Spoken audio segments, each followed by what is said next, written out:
Hello, friend to you there. Good afternoon or good evening, sir. How are you? I'm good. How's things? Mate, really good. It's pretty warm over my way. I don't know what it's like over your side, but it's pretty warm over this way, mate. Bit of a heat wave at the moment, but I Mate. can't Yep. complain much, mate. It's had a pretty big day in the office today, so it wasn't too bad in the aircon, mate. But all is well. Lovely hat Yeah, that you've no, made. I like hot it. day. It's a very trendy hat you got there, was.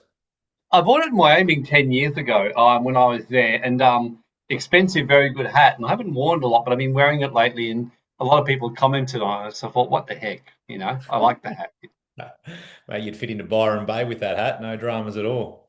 Absolutely. So, yep, all I need is my rodeo, and we're in business. Game on. Hope everybody's doing well that's on tonight. You got quite a few on here tonight, was there? Yep, absolutely. Looks like we've got a few on.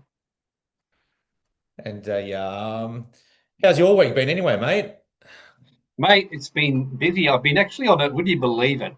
I've been on a Caruso's 7 day detox, and it's pretty heavy. Like literally days 3 and 4, I could not believe the shit that came out of my body. Like I was in agony, not to the point where I actually went and got checked and thought I must have hurt my back. And it was like, no, no, dude, toxins are searing right through all your abdomen and getting out of you. And never once they got out, I woke up on day 5 yesterday, and I had this clarity about life, about where things are going, I probably haven't had in years. Like literally extreme clarity. And I realized how much shit I've been carrying in my body for years, which, I've done it.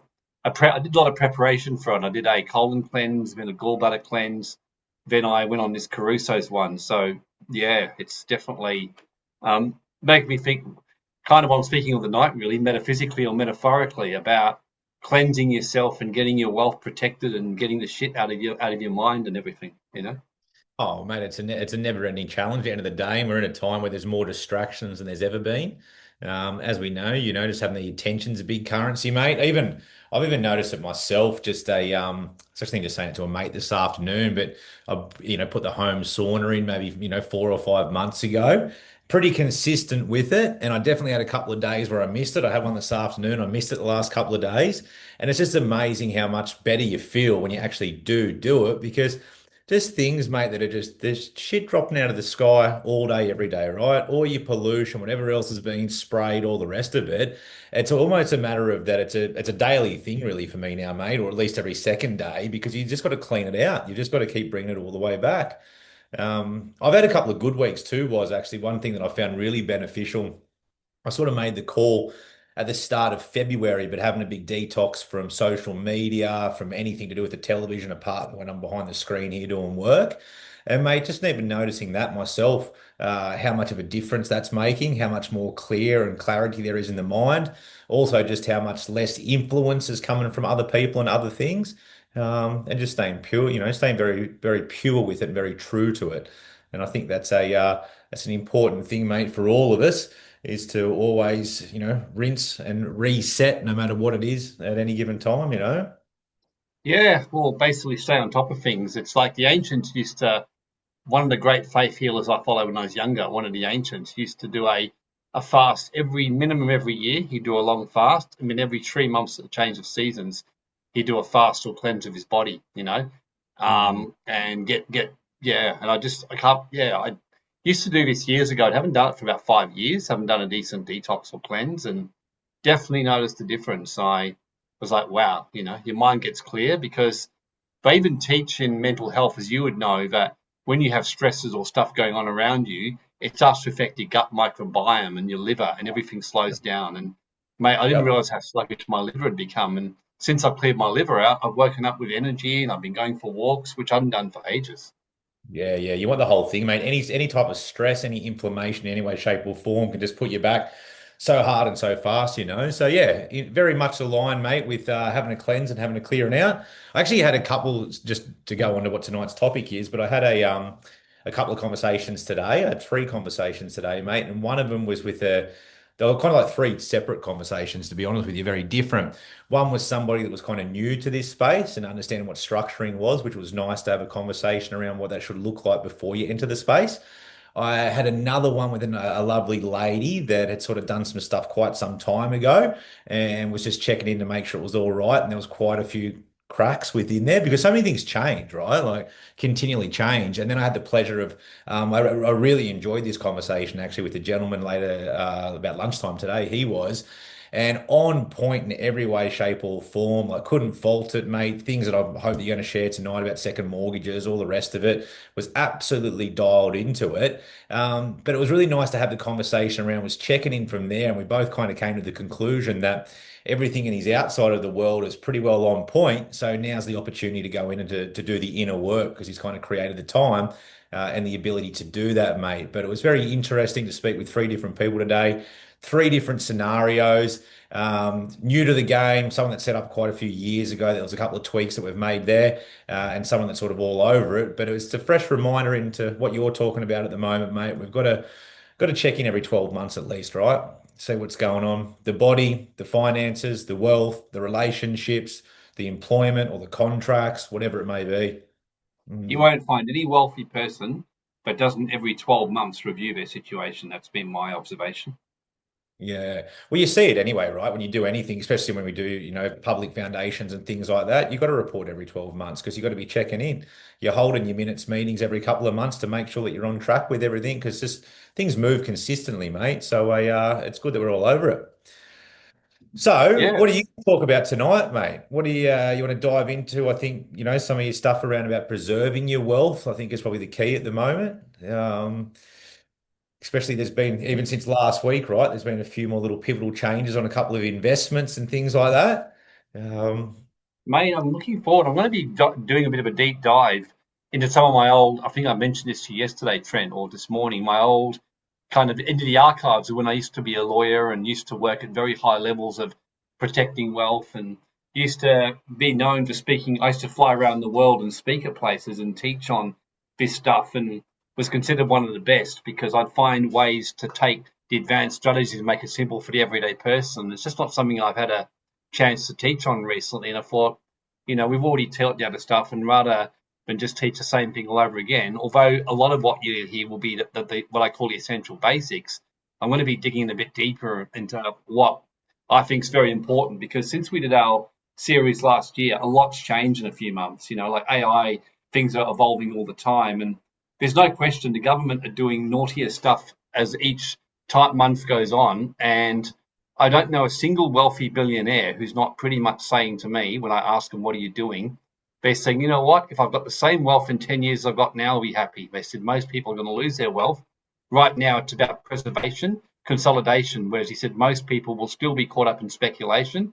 But this is more a time for preservation, protection, and consolidation, which has been metaphorically or metaphysically, because I do believe, like you, that your internal world, your external world, everything synchronistically mirrors. And I've been doing that with my body. I've been discovered that one of the reasons I had these shoulder niggles that kept coming every back quite regularly was I had a very deep postural flaw, and it came up over the last few weeks, about a month ago, and the penny dropped. I realized something that years ago I had an injury and in my body, and I had to compensate to deal with a searing pain in my neck and back, and it had built a whole imbalance. So I've been working on very painful exercises to rehabilitate, and just I noticed today was the first time in weeks I've been able to do a chin up again. I've been able to move my shoulder without twinging right through here. And yeah. I'm like, this is like symbolically for me, it's a good thing. Because now I'm doing everything slower. And I'm sharing this because it's relevant for the day. I've slowed down everything. Whereas 3 months ago, 4 months ago, I was doing insane tricks on my pole dancing. I was doing insane levels of strength and exercise and Pilates. And I've actually pulled back to basics. And all I'm focusing on is on micro technique, micro muscle, getting the small muscles that you ignore to get to higher levels, get them working correctly, which has been difficult, challenging. But Yeah. now, just the last few days, I'm starting to see the benefits of it and noticing my body's moving better, noticing that I'm able to do things easier I couldn't do before. So that's kind of where I'm going to go today, as to looking at asset protection from a deeper level, which I want to challenge everyone that the government are really clamping down now. And if you don't do this, you're going to have more challenges. And another synchronistic thing that happened to me, which aligns with this, was my e-bike got stolen 4 days ago. Now, from my garage, and I was shocked because they literally cut through with an angle grinder, and I had a pretty good lock.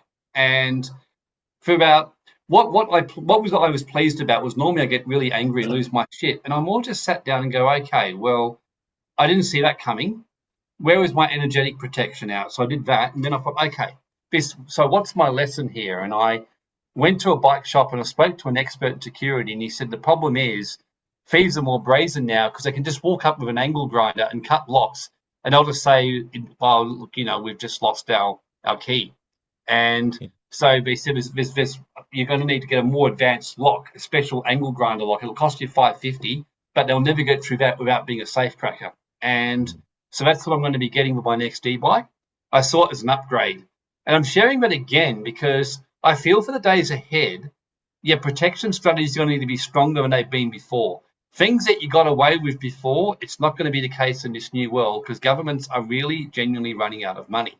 And I can tell you from absolute certain knowledge, no conspiracy theory, from what we're seeing, from what I'm talking to accountants and lawyers, governments, ATO, background investigative agencies, they're going harder.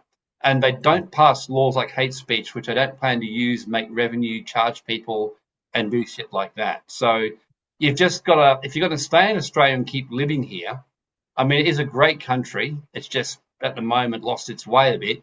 You're just going to have to be a little bit better than you have previously. Does that make sense?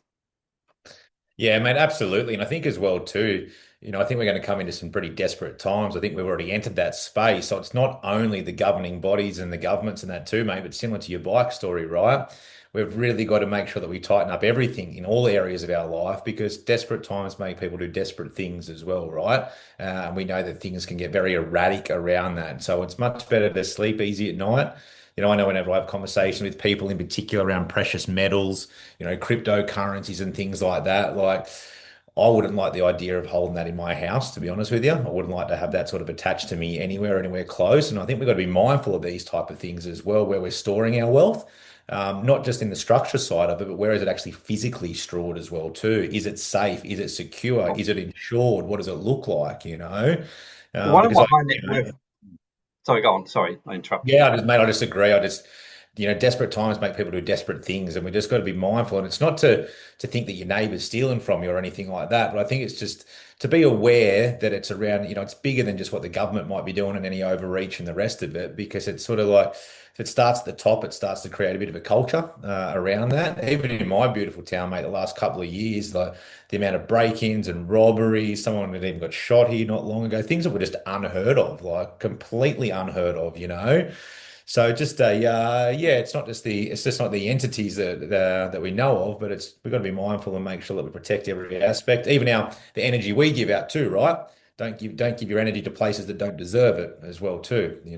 Looking at who Well, we it's hang around. kind of like, yeah, it's like having insurance. It's like when people say about being negative, all I say to them, well, do you have car insurance? And they're like, yeah, well, do you expect to crash your car? No, but you do it just in case. And I realized I'd been lapsed with my e-bike security, and I can remember that I had a billionaire tell me about gold. What you just said on gold got me thinking because I remember he told me, he said, you've got to actually be very mindful, one, with where you store your gold, and two, who you tell about your gold, because he said when Nazi Germany collapsed, and Germany collapsed in 1923, and when countries collapse and people can't eat, what do you think they're going to start doing? Like if you've got people desperate to eat and desperate for wealth, let's say that they know, hey, Mr. Trent Chapman's got a whole lot of gold sitting in his house. Well, you're suddenly going to get a gang of people turn up and grab it. And so they said you want to store your gold, you want to have it offshore, you want to have it in safe places, you want to protect your wealth better because if the shit really hits the fan and people get desperate, people will do crazy things to survive. You know what I mean? Oh, mate, we've seen, especially in the crypto space, mate, there's been a lot of people that have been kidnapped the last couple of years because they're influencers online. They kind of share that they're into the crypto game and people disappear, mate. They don't come back. Like, as brutal as it is, it's the truth, right? It is the world that we live in. Look, we live in a relatively wicked world now compared to what it was, and I mean, and that's just the reality. And we've seen lawlessness increase, crime, governments doing the stuff they're doing, and so it's just a case of okay, how do we work within that? I mean, one option is you you find a better place and you move to a different place. That's a very good option to do. Another one is to, just find a way to secure your assets a little bit better and secure your life and just be realistic where things are at. And I mean, I realize too that just the toxins in the air are very different now. There's just more of them. And Yeah. so, yeah, it's made me realize that with all my energy work, which I do, which definitely helps, practically I thought I'm going to eat better. I've been eating better the last few weeks. I've really tightened up on my diet and I'm eating healthier. I'm not going silly about it, but I'm eating relatively healthy. I've cut a lot of junk food out. I've got morning training rituals. So that's kind of where I want to go today, just really about wealth protection. And I had a feeling we'd have a bit of a start like this. And because it's important to understand the context of what we're teaching today. I want my aim is that everyone today will see this in a new light, even if you've heard this before, but you'll see this from a whole new lens in your eyes. Does that make sense? Yeah, mate. I think if you can just take all the strains off and bring it back, because it's definitely one thing I do notice these days, going back to AI as well. Like a lot of information can get confused in different channels where we get that. So I think it's really important that the wisdom comes from, someone who's walked it before, who knows the game and knows the ins and outs. So if you can sort of let all chains off, mate, in every way, put the lawyer hat on, put the accountant, put the financial expert, put your lived experiences on it and mate, share all the juicy stuff that you can share. And I'll be more than happy to dive one-on-ones with anybody that wants to dive into it deeper. But mate, let the straps off and let's let these guys hear some of the ways that the magic can work. Absolutely. I'll bring on every hat I've ever used, with only one exception. I won't bring on the pole dancing hat tonight. So I know you'd be pleased to hear that, Trent. Very pleased, very pleased. And mate, I might just jump in every now and then if I think that if it might be some context that might be better if you break it down a little bit or to give an analogy to people. So if I jump in, mate, it's just to make sure that the people that are viewing really understand what you're saying there. Brilliant. Okay, well, thank you, Trent. So I'm going to get started now, everyone, and go through this PowerPoint. It'll probably take between 45 to 60 minutes. We'll then take questions at the end, and then Trent will go through how you can do a wealth check and a special offer that we've got, basically. We've got a really good offer, especially good to start the year, just if you want to work with us and get some real help with this. So, okay, so before we start, just in the text chat, just type where you're from and how you're feeling right now. Like if you're feeling excited, anticipating, nervous, looking forward to it. So just your name, where you're from, and how you're feeling right now. Just want to make sure everyone's here, you're alive, you're listening. We haven't lost you in our discussion.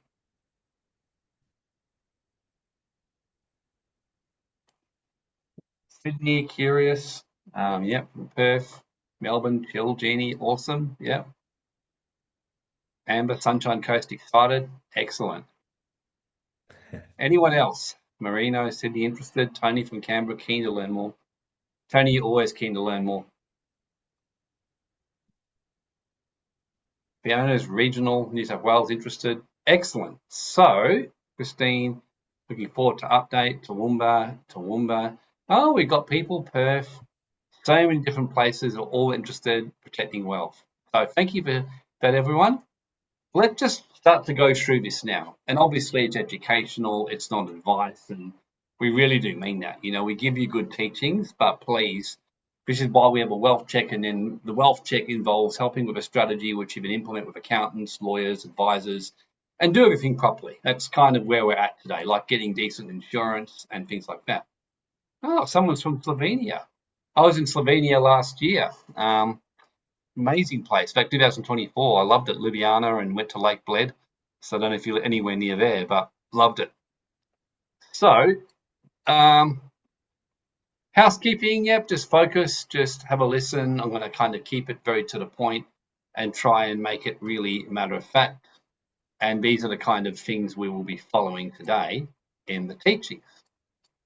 So, I always like to start with the cash flow quadrant, something that got me started and broke me out of the rat race. When I remember being 30, I was basically in 2000, I was pretty sick. I was having a bit of an illness. I was working for a massive law firm, had amazing offers, dressed in a suit, and I was miserable. Literally hated it. And I went to a wealth mastery seminar, and I heard about this Robert Kiyosaki. And Grace afterwards, who's director of Global Wealth Club, and some of you seen her, asked me, because at the time we were married, she goes, "Oh my God, how exciting, how do you feel?" I'm like, I feel two things. One, I feel amazing. I love what I'm hearing. Secondly, I feel absolutely miserable. And she said, why? And I said, because I'm completely fucked. And she goes, what do you mean? I said, hey, I spent the last, I'm 30, I'm at my 30. I spent my whole life being trained to be a lawyer, accountant, basically to be a slave, to make other people rich. How the hell am I going to break that mindset? Because I said I was born to be a slave. It's like I've been trained to be a slave. I don't want to be one, but that's all I know how to operate. I said, how the hell do I do it?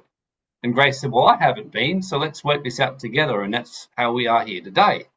And very much the day-to-day person, you earn, you give the government your share. That's what we call feudalism.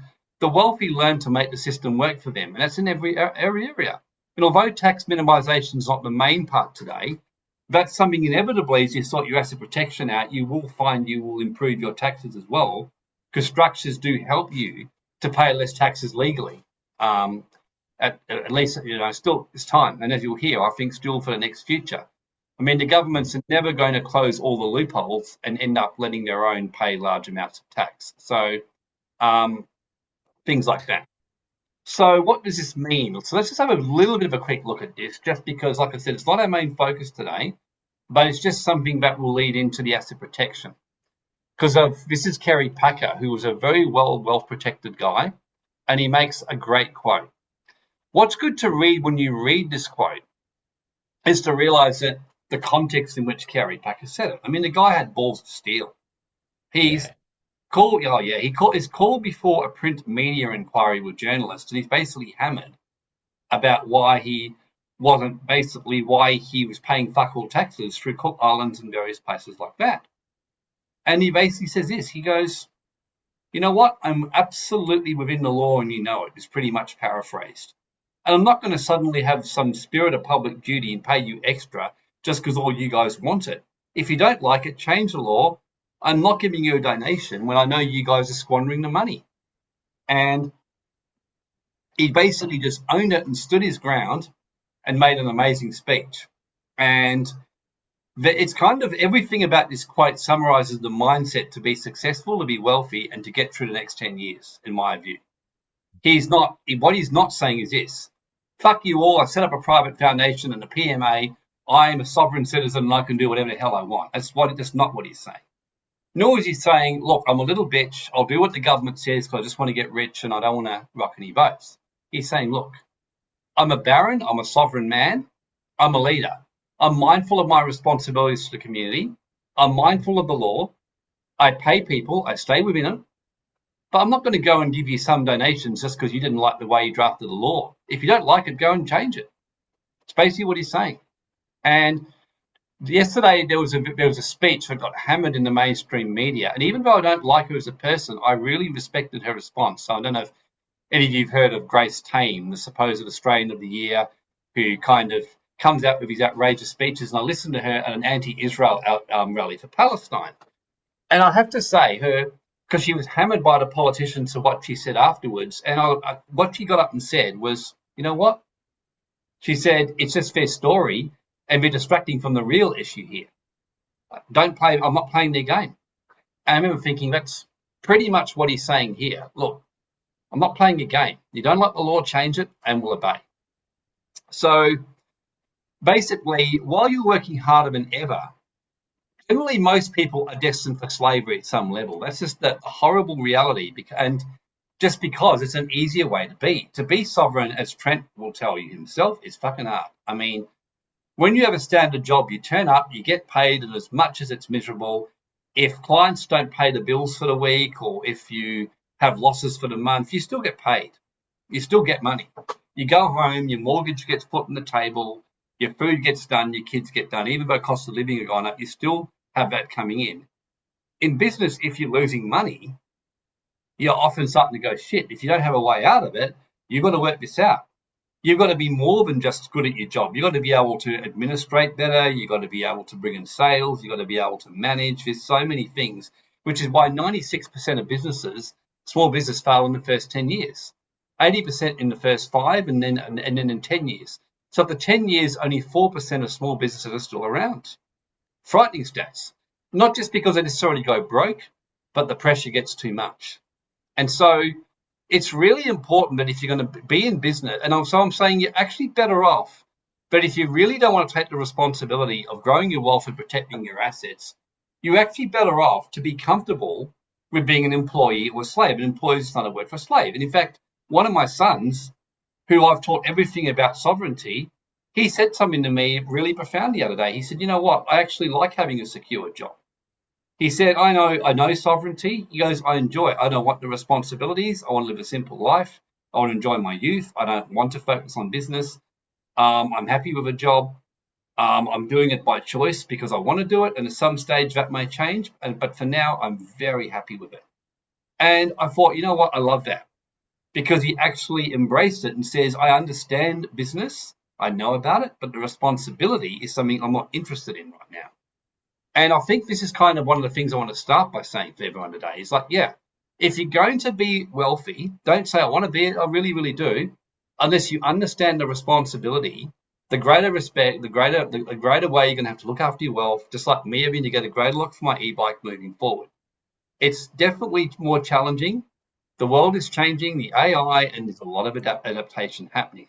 And the system has been like this, and it's easy to kind of get all excited and say, I'm going to be in the 4% wealthy, or I'm going to be in the awake. It's easier said than done, everyone. So this is a little bit of a different approach as you're seeing, and I kind of want to hit this because I'm more interested in speaking to those of you here today who have got what I call ears to hear. You're ready for that next step. You really are. You're like, no, I really am. I would like to make more money. I'd like to consolidate what I've got. I'd like to step up. If that's you, just type a Y. If you honestly, truly know that's you. And if you don't have to type anything.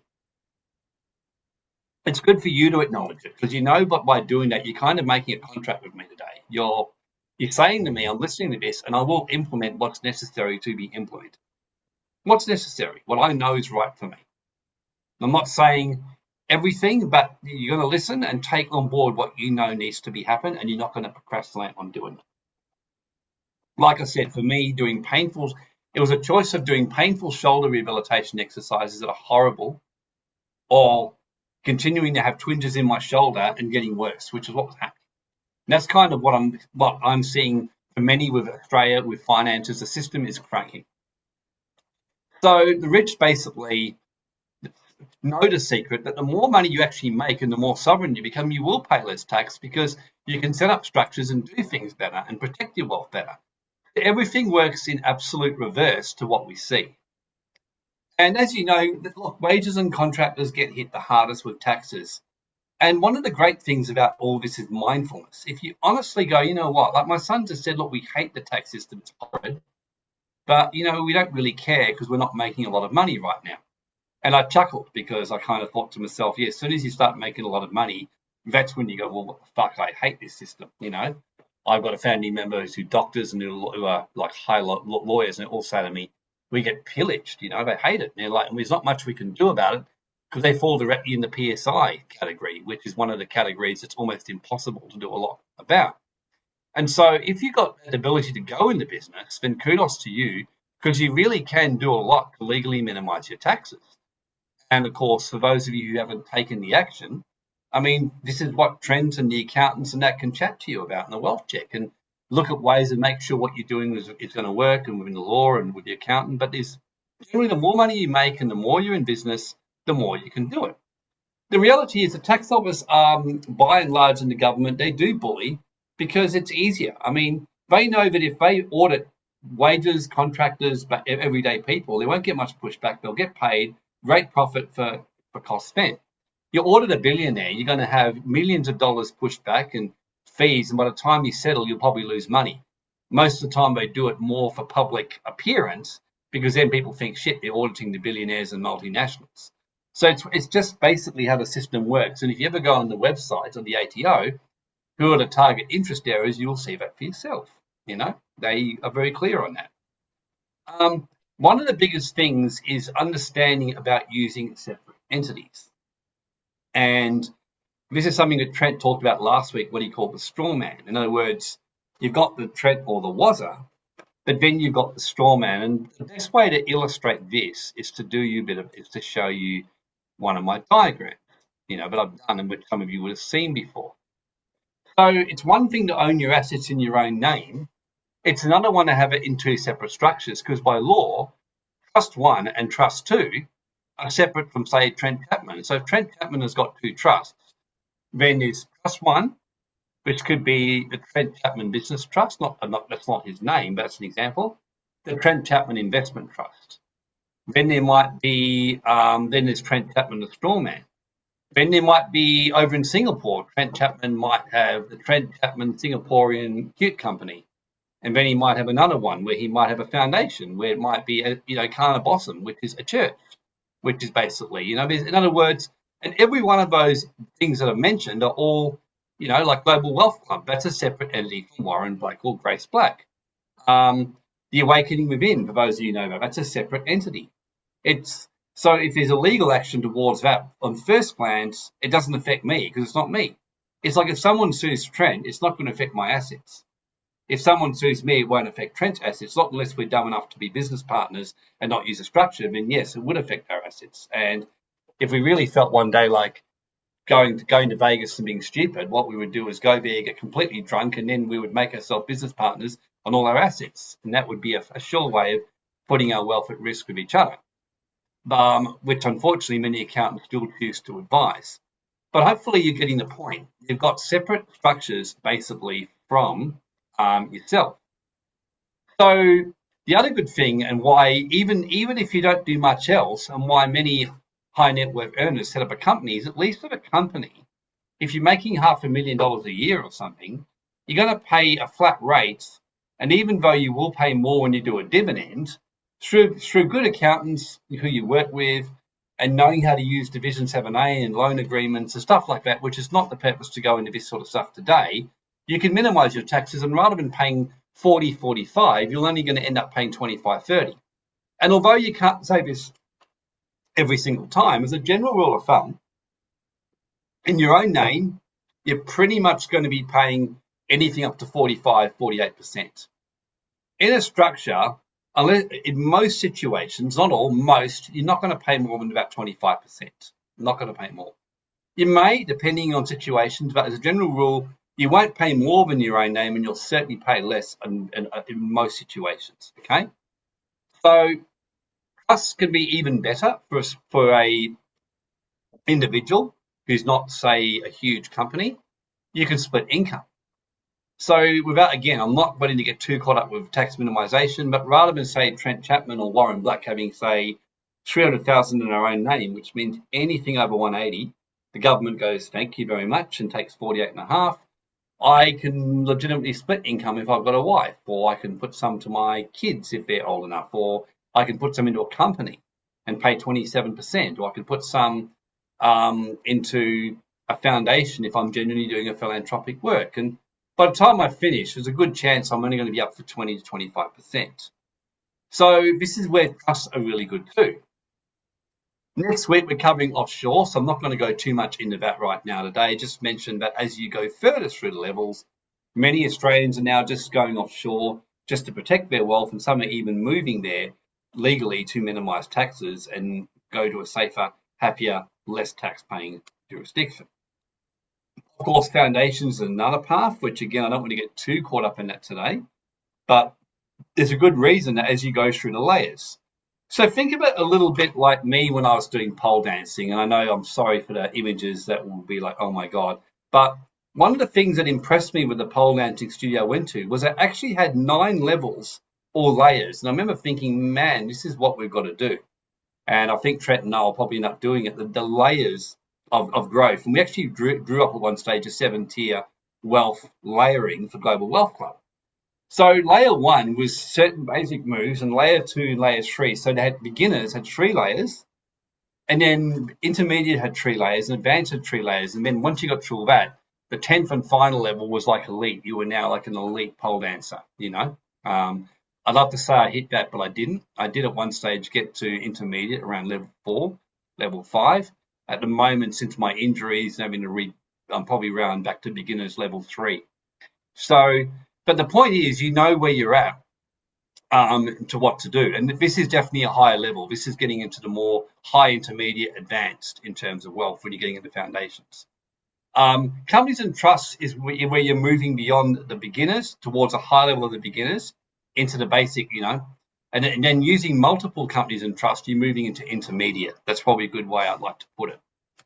So this is a big no-no, just because as soon as you're a sole trader or got stuff in your own name, or Black and Trent decided on a Vegas drunken day, not that I drink alcohol much at all, to put everything in partnership, you're pretty much risking your assets.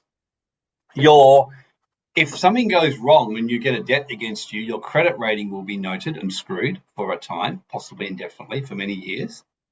You potentially can lose and you will pay the maximum amount of tax you have to pay. So there's so many reasons why you just don't want to do this. And before anyone asks the question, if I don't have much money but run a business, should I still set one up? My answer is very simple. If you're driving a car, should I get car insurance right now while I've never had a crash? The answer is, what's the answer? It's obvious. The best time to get car insurance is when you haven't crashed it. You'll pay fuck all premiums. So you want to be setting up, if you've got a business of any kind, you do not want to have a sole trader, and don't listen to any accountant who tells you, you're not making enough money. Just say that all you got to say to that accountant is, do you insure your car? Well, yeah. Okay. Well, do you expect to crash your car? No. So say, yeah, would you advise I don't insure my car if it's only a 10 grand car? No. I mean, you might do, but you realize you're taking on the risk. So unless you have a sole trader where like you're a hairdresser working from home, making like $50 a week, helping out the next door neighbor or something like that, you really want to be looking at a structure every time as when you've got any kind of business that's beyond a hobby. So I've already mentioned about this briefly, but the structures that we use are like companies. And whether we use companies or use trusts will always depend on your situation. And like I said, today is more just giving you an overview. If I sit here and give you a detailed teaching session, you'll probably forget most of what I tell you. You can always watch the replay and freeze and pause it and read the slides for yourself. That's why I put the info in. Companies, lower taxes, and they give you a legal protection both in common law and also under the Corporations Act of Australia. So although there are ways to get through companies, you've got to be a pretty good lawyer and they've got to be pretty committed to take you to court. So 95 to 99% of the time, the moment you have a company or trust, you become significantly unattractive. You've just got to be mindful of stuff, and I've shown this slide even though I said I don't want to go too much in tax, just because I hope that no one moving forward will set up a company to buy investments, because you will absolutely murder your capital gains tax. You'll get hammered hard. So don't use a company for that. But again, this is why you want to be talking to someone and getting some help rather than just going away and running off and trying to work the whole thing out. So basically, the main thing I want you to understand today is that you want to be using companies or trusts because you're going to be able to, as a general rule, pay less taxes than you're paying now if you're not. And if you're already using them and you think, well, Warren and Trent were already using them, I would almost guarantee you, my experience is if 100 people come to see Trent and myself over the next little bit, 95 of you will have some issue with your structures. Even if you've got companies and trusts, there will be a flaw. 5 of you will be so well structured, even Jesus couldn't get through you, and we do see clients like that who come and see us and I'm like, look, you're wasting your money, go away. And that's why with our wealth checks, as we do that, Trent would just say, look, you're too well structured, go away, I can't help you. To show you how true that is, I was once actually flown in to help when I was a lawyer, one of the Rich 200, and I was shitting myself because I was like, how the fuck could I help the Rich 200? I mean, these people are paying lawyers who make me look like a kindergarten person.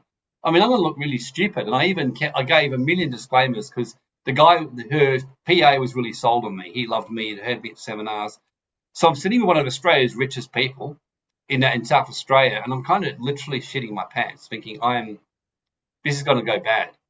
I think in the first 2 hours with them, I found 3 major flaws in their structure. And I was kind of like, didn't your accountant or lawyer tell you this? Well, no, they didn't. I'm like, why wouldn't they? They said, we don't know. I found 3 major flaws, and this was a Rich 200 person. And I showed them, he go, oh my God, that's going to save me a fortune in tax. And is it legal? I'm like, well, go on the ATO website. It was to do with setting up a foundation because they were doing a shitload of philanthropy. And I was like, oh. And then they actually were running a legitimate offshore business overseas that met all the rules. And I'm like, and you're running it from Australia? I'm like, yeah. I mean, there was something else they were doing. But by the time I'd finished, I saved them an absolute massive amount of tax with literally no risk. Because being one of the rich 200, they said it can't be even 1% dodgy. That's to be by the book. And I found three things. So it's good to know, but there's always things. 95 out of 100 of you, or 9 out of 10 of you, or 9.5 if one of you can be cut in half, there's going to be issues that can be done. The biggest thing to realize why you use these things is you control, but you don't own it. And I remember years ago, a guy called Ed Burton used to say, you want to be a penniless, homeless bum. In other words, when the government or anyone suing you looks at Trent Chapman, they're like, oh, God, this guy's a homeless bum. You know, he's got no money. He's got no assets. He's broke. But what's not broke is the entities like the Trent Chapman Trust, the Trent Chapman Investment Trust. I mean, not names, by the way, for his privacy, but, you know, that's just an example. Or the Warren Black Investment Trust, or the Warren Black Business Trust, or Global Wealth Club. In other words, they're not available to be sued unless you're really committed and you're going to have to go through all kinds of stuff. In fact, if you want to ever do a bit of fun, go and look on YouTube and find out how Google is structured, or Uber. It will give you a headache. I mean, Uber has 9 companies in the Netherlands alone for asset protection. McDonald's has a structure for a franchise one. They have a management one. They have a servicing of licensees one. Every fucking thing is separated. They have an IP one. They have each country has its own management entity per se. Yeah, obviously you don't have to do that, but get the drift. The more you grow your wealth, the more you got responsibility. Otherwise, you will risk losing your wealth. Okay, and you can make a conscious decision. That's why I've actually got like a psychotherapist I see regularly. He's an amazing manifestation teacher and things like that as well. And he said this to me. He said he's chosen not to grow a large amount of wealth because he said, I don't want the high responsibility. I just want to ride a motorbike. I want to live a simple life. I want to help people in the background. I'm 70 years old and I make comfortable money to live. I don't want the responsibility. It doesn't interest me. And if that's where you're at, well, you probably wouldn't be here for starters. But if you've realized that after today, kudos to you, you know, then follow your truth. But if you do desire to grow wealth and have greater assets and greater lifestyle, then you want to start making sure that all this is done. And don't listen to the fear mongers who tell you that. Is it possible it could happen? Yes. But still, politicians, farmers, they all use them. They go on about it. Yes, they might find little ways to make it harder for the everyday person to use it. So far, it's still going on. They're still happening. They're still being used. So super's another one. Again, I'm not going to go too much into super. I more want to just mention from an asset protection point of view that a super fund is especially good because there's a lot of protections to make sure your retirement is safe. So if you're being sued, you're not going to get in your super. It's harder to probably get in than trust to get in your super. So just keep that in mind, that as well as, you know, seeing an accountant or financial advisor around your super, it's super. If you've got a self-managed fund, it's very good for protecting wealth. That's why a lot of people end up buying business premises and in their super fund and all kinds of stuff like that. So in terms of asset protection, just have a little bit of a quick look at the threats that you're facing right now. Look, there's many threats that you can get, okay? It's kind of like taking a car out for a drive. I mean, banks, you know, foreclosing on you, divorce issues with family court. That's a massive one. Governments and ATO, that is a big one, and I think that'll get bigger in the days to come. People suing you. If you live in New South Wales, you are famous worldwide. You are the second largest state in the country per capita for lawsuits for business owners and investors. The average one gets 3 in their lifetime or threats to be sued. So Victoria is not far behind, by the way. Surprise, surprise. Queensland's kind of fighting its way in there a little bit as well, but not quite as bad. So just realize they do happen. The more you've got money, I can promise you, digging back into my archives as a lawyer, whenever we're looking at suing someone or going after someone, everything we would check first is whether they had money and if they were protected. Because if they were protected, we tell the client, you're going to have to pay a lot of money. If they weren't, and this is being really truthful, gloves are off, open, we would say to clients, we could probably scare them a bit with a letter because they'll shit themselves and they'll settle with us. And many a time when you get a threatening letter, it's because somebody's looked at you and go, no, this person's an easy target. We can target them. They're vulnerable. So, and as well as regulations and law changes, this is why you got to review things every 12 months. Things that worked 3 years ago may not work now, even a year ago, and things like that. The insurance analogy you've already given. I mean, no one, well, I hope you don't. I hope no one here has basically got car insurance and hoping like shit you crash your car. And I hope no one here has got health insurance and praying to get sick so they can use it. You only use it if the shit hits the fan. So insurance is money that is something that you love wasting. In other words, every year when I waste money on car insurance, I'm using waste in a pun. I'm glad because I'm paying for peace of mind. That's all I'm paying for. I'm basically paying for peace of mind. It's like going on OnlyFans and paying for that. It's like you're paying for the illusion that you've got a girlfriend. And likewise, you're only paying really for car insurance to give you the feeling of safety, knowing that if shit happens, you're going to be okay. And same with health insurance. So really, asset protection is wealth insurance. It is a must spend. If you have wealth, unless you really, the only excuse you've got not to protect it is if you genuinely can look me in the face and Trent and say, well, guys, I don't actually have any health insurance. I don't have any car insurance whatsoever. I just trust in the universe and I don't give a shit anyway. If that's the case, I'd be like, kudos to you. Your faith is great. You've let go. You realize everything is transitory, which it is. I mean, everything is meaningless. The one thing Trent, me, you, Elon Musk, and the poorest person in the world have is all of us will be broke when we die, and all of us came in broke. But the fact is, while we're here, we may as well win the game. That's how I see it. And if you're going to win the game, you want to make sure you have proper wealth insurance. So what are some of the strategies? So just type in the chat, quick feeler. I've got through quite a lot. I've moved quite quick. How are you all feeling? Are you enjoying it? You're kind of overwhelmed? You're on social media? You're watching Netflix? You're actually listening? You like my hat? What are you feeling? Tony's enjoying. Trent's glasses on my hat. I think that personally is a highlight of the webinar, but that's just beside the point. Tony's enjoying. Good. Fiona, I can't write enough. Amber loves it. Amber, giddy up, Aussie. Yep. Yeah, people like the hat. Hey, those of you who like the hat, definitely a good book. Definitely. So, what are some strategic pillars of asset protection? I mean, I like to just keep it simple. One is structures. Just don't have shit in your own name, okay? General rule is anything other than property should be in a structure, okay? I mean, cars, maybe little things like that, maybe not. But if you've got cash, crypto, shares, anything like that, trust structure. Property is a bit different. I'll explain about that one shortly, okay? The other one I want to mention, and I told Trent about this, and he got very excited, was this whole concept of layered protection. He'd never heard of this before. And I'm sure now he'll be telling everyone about it. But anyway, so what I mean by like business protection is, let's just say, and this is only going to apply to a very limited group of you here, if anyone, okay? So that's all fine. But let's just say you're like me or like Trent, okay? Because I've got two businesses, okay? I've got Global Wealth Club, which you're sitting here listening to me here, and I've got The Awakening Within, okay? That's the two I'm involved in. Now, what happens? Yes, they're protected, but what happens if Global Wealth Club gets sued? And let's say hypothetically, Global Wealth Club has got a shitload of assets in it. Let's say that the name Global Wealth Club could be sold for $2 million. Let's just say that our client list had massive value. So if I get sued, this is what will happen.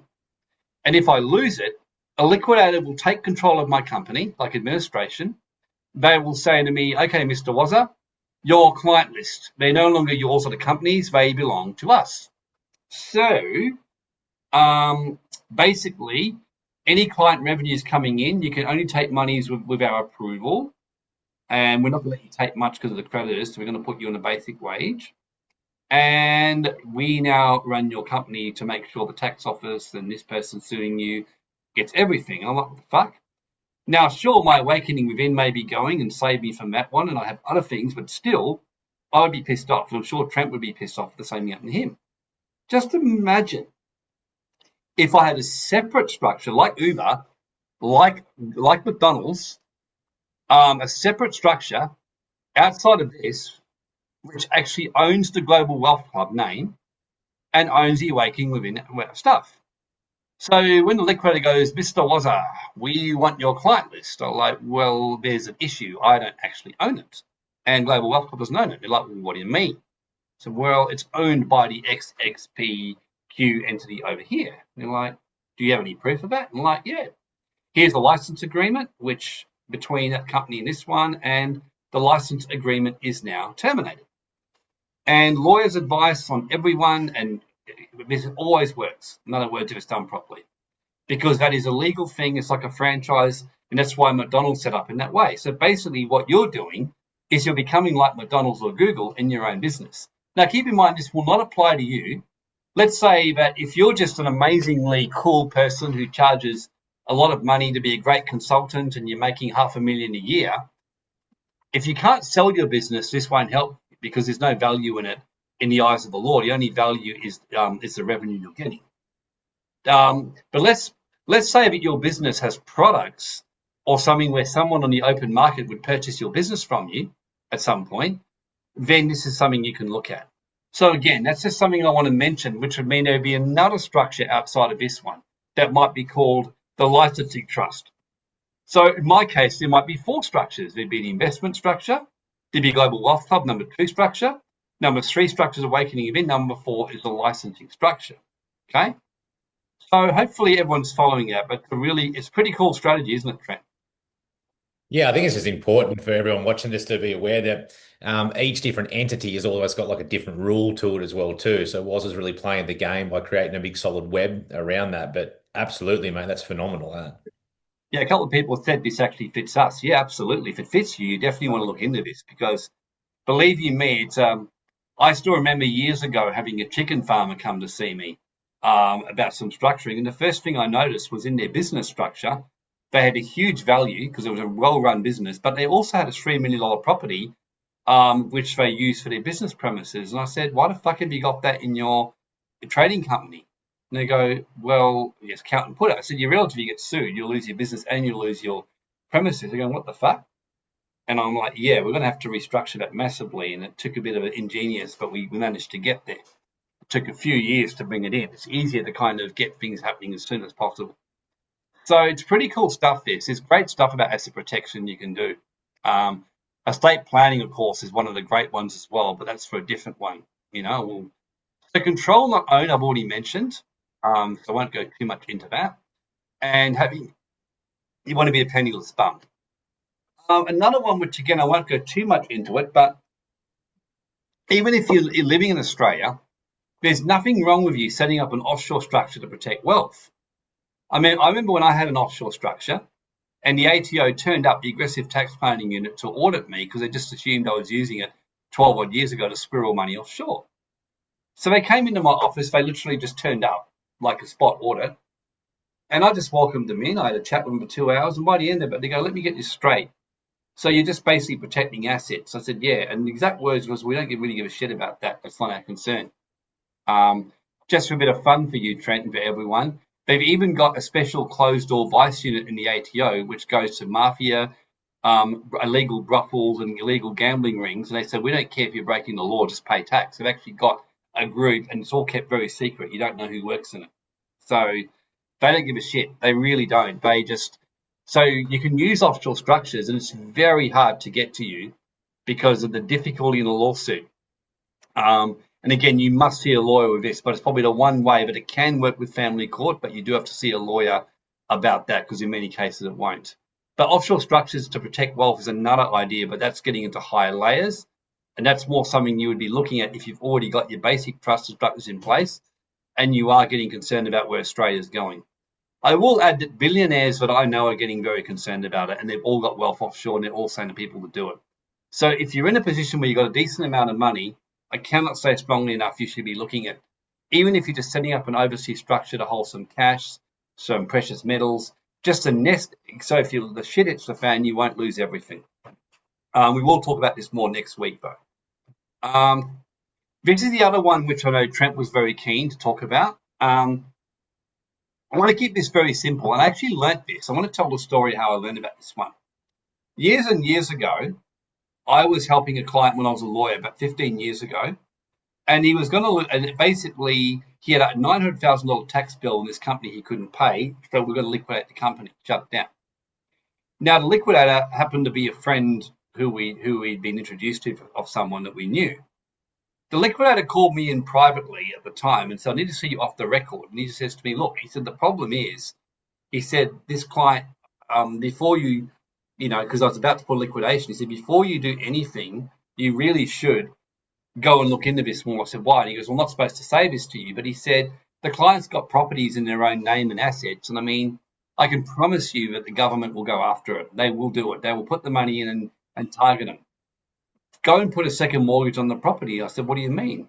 And they said, "Well, basically, you want to take the property. So rather than being, say, a lovely house in Byron Bay worth $1 million with no debt or only 100 grand debt to, say, Commonwealth Bank, suddenly you got a house with, like let's say Trent Chapman's got $1 million house in Byron, which owes 100 grand, say, to Westpac, but then 900 grand to the Trent Chapman super duper woozy woozy finance trust." And so someone looking at it going, "What the fuck's this trust?" And straight away, the tax office, the government, and lawyers know straight away to go, "Okay, yeah, yeah." And generally, many government organisations have informal policies of around some 1 million, some 2 million, 5 million. If the debt's less than that and they've got a second mortgage, they don't even bother to pursue it because it costs a lot of money to undo it, and many times they fail in courts. Very expensive to undo one of these. So, because the other way, which traditionally is said, is, well, just go and buy your property in a trust or transfer it in. Well, number one, if let's say that Trent goes tomorrow, "Hey, Woz, I'm going to go transfer my lovely house in Byron Bay into a new trust." Woohoo! And I go to Trent, "Okay, great." Well, number one, the government's going to love you. They're going to fucking love you, man. Albo is going to probably turn up with flowers, and Trent will go, "Why?" So, okay. Well, number one, you're just about to give a 45 grand gift to the State Revenue Department in stamp duty. You go, "What the fuck?" And I said, "Yeah, but it gets worse." I'll say, "You're also going to get more land tax because of the land tax surcharge on trust in New South Wales." And just saying, "What the fuck?" I said, "Yeah, but it gets worse. Do you live in the house?" "Well, yeah." "Okay. You lose your family home exemption." And you go, "This is a nightmare." "Oh, it gets worse. Do you do any negative gearing?" In this case, he might go, "No." I go, "Okay, well, phew." But let's say that he did. I go, "Well, you'll lose that too." So literally, that's what happens with trusts. So trusts are magnificent ones, but the general rule is only in certain situations are they good for property. There are in some situations, but many they're not.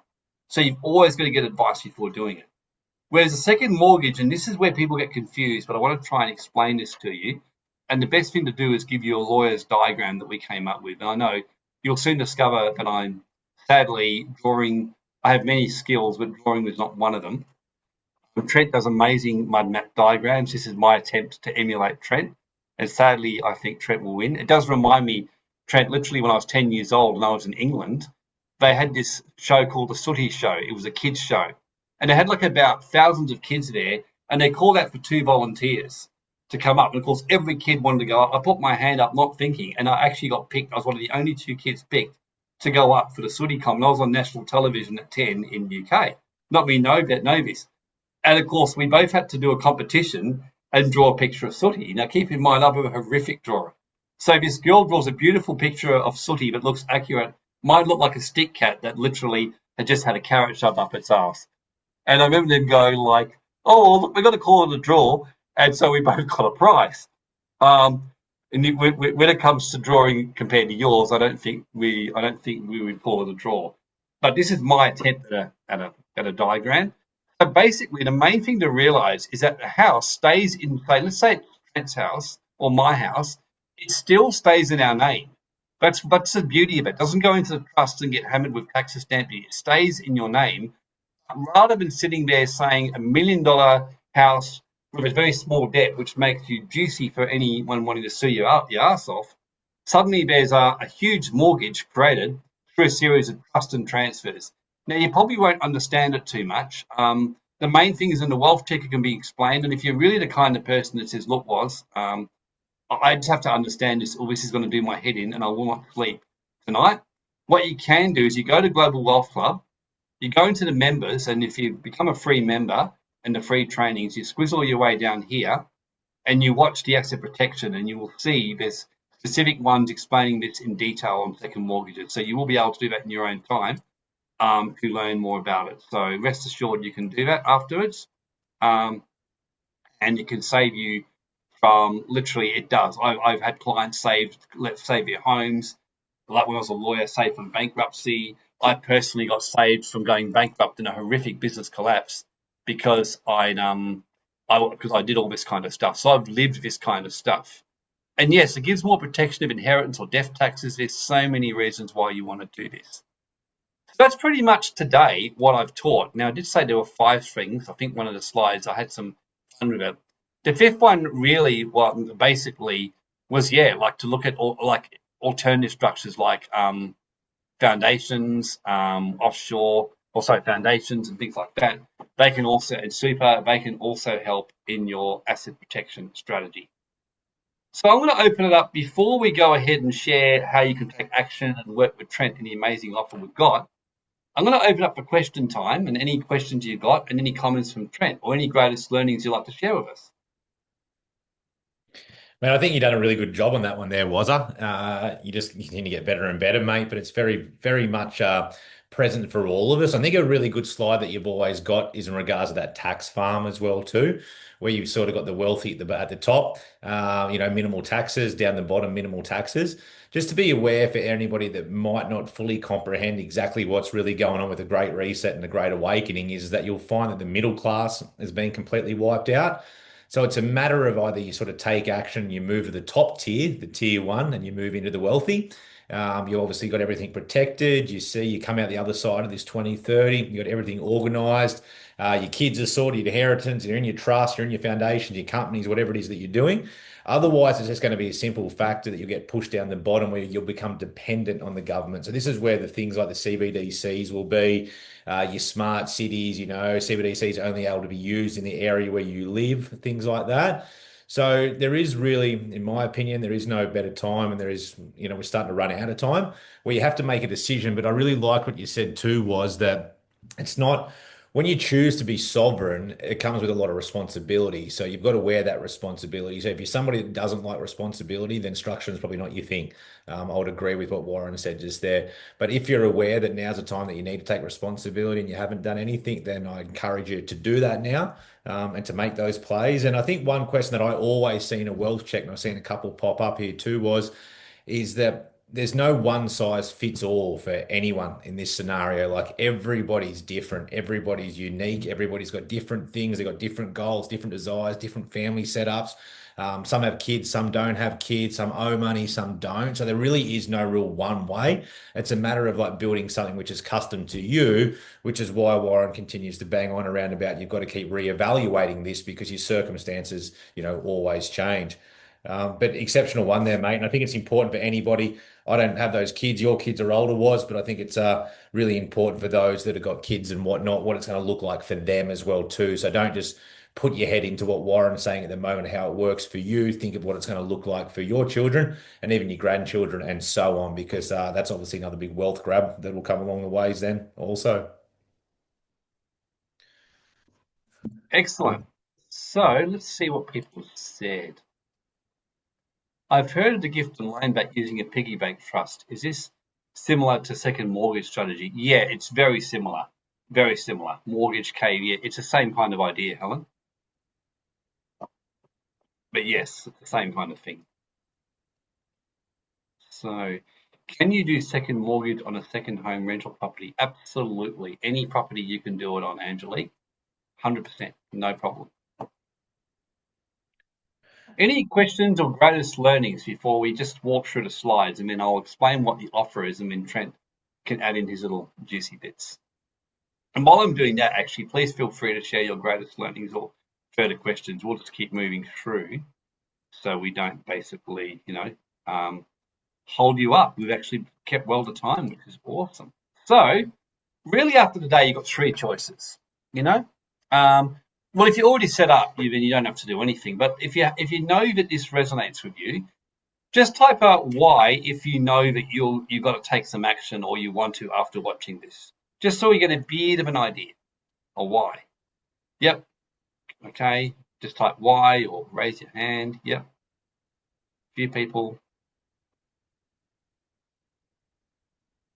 Excellent.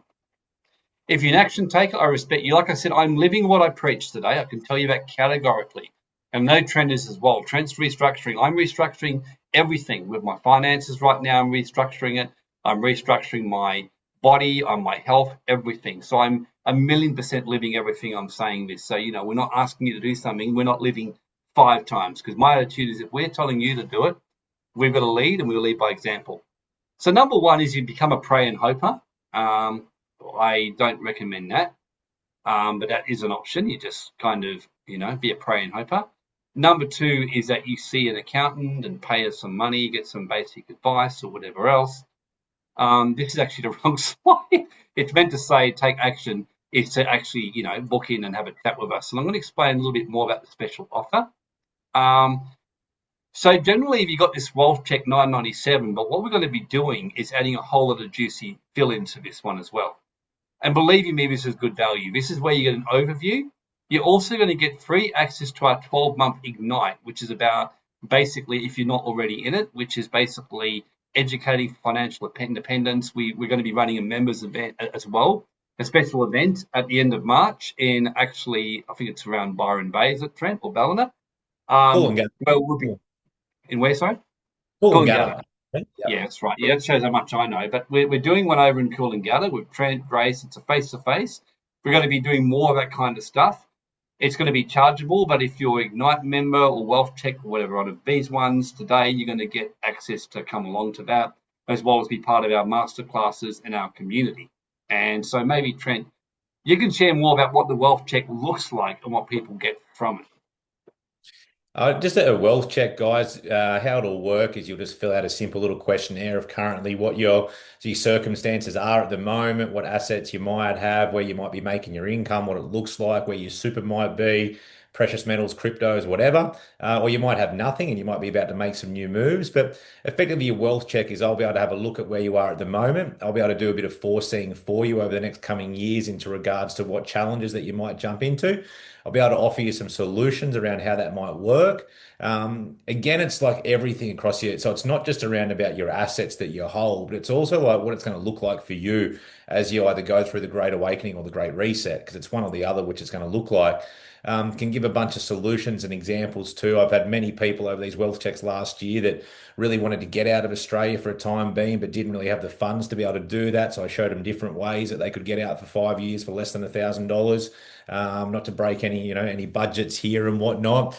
So it's allowing me to explore with you where you currently sit, how you protect your wealth. But remember, wealth is just not those finances and those assets. Like Warren said at the start of the conversation, like how do you maintain your health through all of this? Because if you're not sleeping easy at night, you're stressed, you're fearful, what's going to happen with the governments and all the rest of it? Well, it's going to affect your wealth overall, no matter how you look at it, right? So for me, it's around about a wealth check, drawing a mud map, show you where it's at, show you what your steps may be, what you might action now, what you might action later, one way, the big picture. But it's all custom. Like again, I can't really tell you too much. It's all custom. So see where you're at, where your family's at, what your needs are. Where you're living, build a bit of a plan together. And then if I need to connect you with anybody, then I can quite easily connect you with the people that you need to execute those things, bring it to life, show you, websites, opportunities, different ways of, digital nomadship, entrepreneurship, how to move online, like how to make money while you sleep, how to capitalize on some of the structures that you've got. Quite often, I talk to a lot of people that have got great businesses, but they haven't evolved with the digital age as well, too, where they're not operating online as well as being in the physical space. And, you can complement any business with something these days, like very, very, very easy. So, no one size fits all, guys. Pick my brains, allow me to share things with you. 90 minutes or so. Sometimes it goes a little bit longer if the conversations are good and there's things to do, but it will be a bit of a plan for you to know where you're at. And it's not here to tell you to do things that you don't need to do. It's if there's cracks there or if I see that there's opportunities that you might want to look for, then I'll share that with you and again give you access to the network to get it done. And yeah, Love mate, it. I'm here for you at your service at the end of the day. So it's just any which way that I can help you, give you a different perspective. I've always got that eagle eye perspective. So I look from a much higher perspective than most people. I'm coming from outside. I'm not in that energy where you currently are. So I can give you just an honest evaluation of where you are and what the best steps to take would be. Yeah, look, great value. And yeah, Trent, if nothing else, he's fun to talk to. And you'll you'll get some really good insight from Trent from the big picture point of view. So yeah, you get the wealth check, you get to chat to him, you'll get a bit of a mud map and an overview. You'll get to join our Ignite program, which is basically in the Global Wealth Club. If you go into the members area, you will see it in there. I'm just going to quickly move my way over there. And yeah, you can always go and have a bit of a look at it. It's basically just to give you a bit of an idea. This actual program here, I charge $5,000 over 3 months for weekly class for this one alone. I taught some of my secrets from what I knew as a financial planner, what I've learned with billionaires, how to outsource, cut costs, all kinds of stuff. So there's some real gems in this one. That's all included. You get, like I said, to come to our quarterly, half day or full day online masterclasses when we do them, or events, special prices, all kinds of stuff like that. So, and you get to come to the event on the 28th of March. So, yeah, look, so anyway, before we, basically, so there's a fair bit of value in that one there. Before we end, just type in the chat if you had a wealth check with Trent, just put a Y if you have and you loved it, because I've noticed a few of you, and if you haven't, but you're keen to get one, just say me. Put me if you're actually keen to get one. Yeah, a few of you had it, saying to me, and you've enjoyed it. Yeah, I'm sure you can endorse it. And yeah, so look, in terms of booking in, yep, I will just quickly get the link for you as well, just so you can book in. So if you want to book in, you'll find it at the product section of the Global Wealth Club. It's fairly straightforward. We will put this link in the chat, but you can see this for yourself. If you're like, how can I get the link? You just go on here and you can make this happen here right now. Amber is one of the best convos we've had today. Thank you, Amber. So there you go. Good wrap for Trent there. But that's the wealth check there. And yeah, look, thank you very much for coming, everyone. And I hope you got some tremendous value from this today. Yep, Angelique. Yeah, no, you're getting lots of people raving about you, Trent. And on this, getting comments, which is great. Yeah. So, yep, Fiona, jump and have a look. Yeah, it's right. If you haven't had one yet, have one. Can't say this strongly enough. Well, thank you, Trent, for coming today. And then next week, we're going to be covering offshore. And hopefully, we're going to be able to get Stephen Pettit to come in. He's been in hospital lately, but hopefully, he'll be able to come on. So, Mate, always good if we can have Pettit to chat. When you've got great minds, mate, grab them while you can, Grab them while you yeah, can. great offshore plan B guy. So, excellent. Thanks very much, everyone. Thanks, Warren. Thanks, guys. God bless you all. Good God bless you. evening. See ya. Bye.